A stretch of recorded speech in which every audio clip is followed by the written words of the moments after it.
What in the world did my eyes just watch?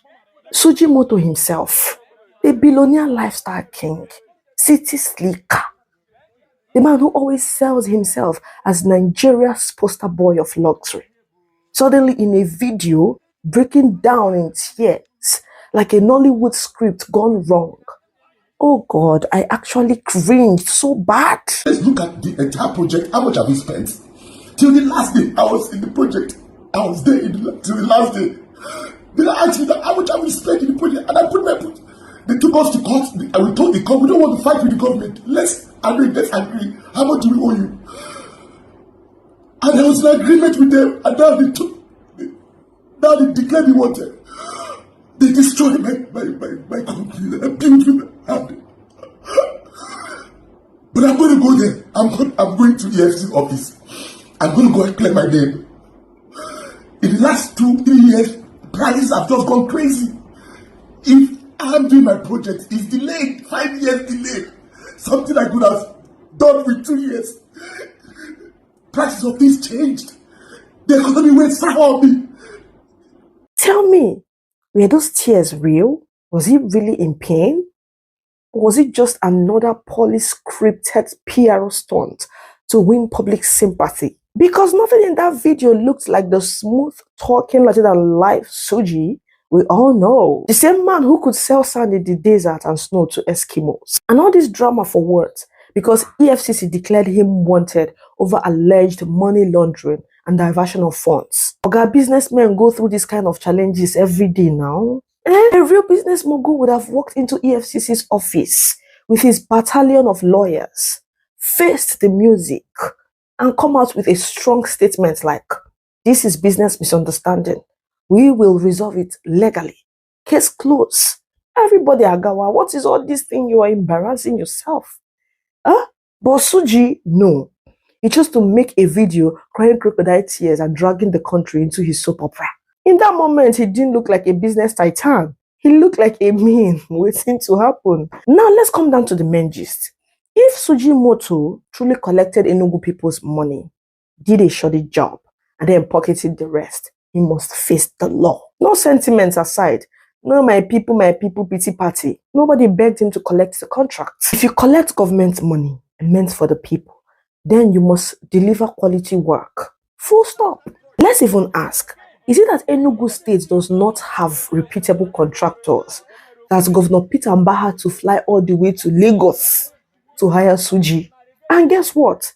Many of the so-called smart schools he built are already collapsing even before completion. I personally know about 3 schools that went down with ordinary rainfall and small weather changes.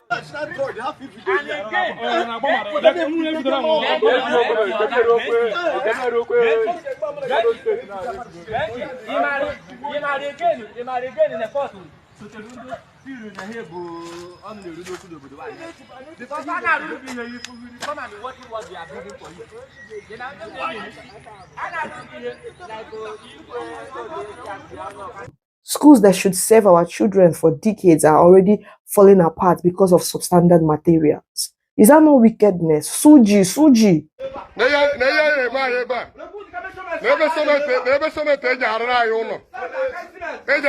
Smart school.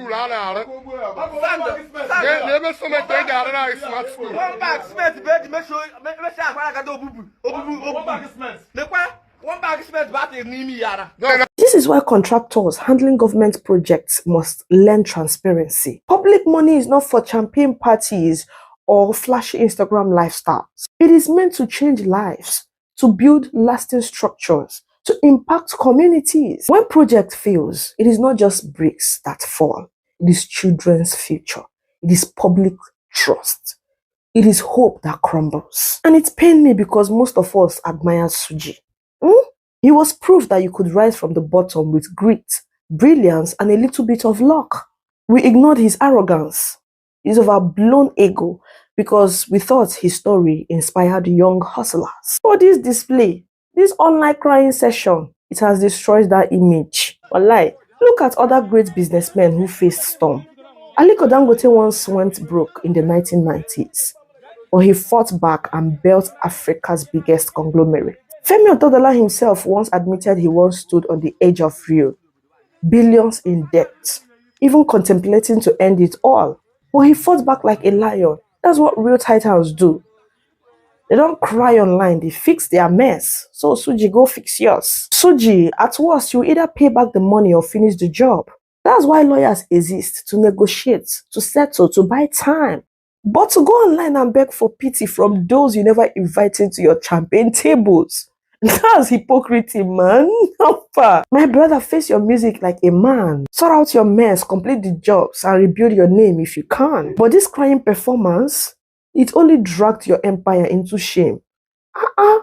Instagram big boy, how far? The real lesson here is this: contractors must be transparent, accountable, and professional. Public funds are sacred. You either deliver or step aside.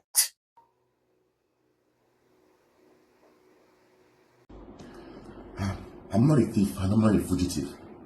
This is a contract between my company and the Enugu State Government. Enugu State Government asked me to help them build a couple of things, a couple of projects, which were very interesting. I was going to the state every week.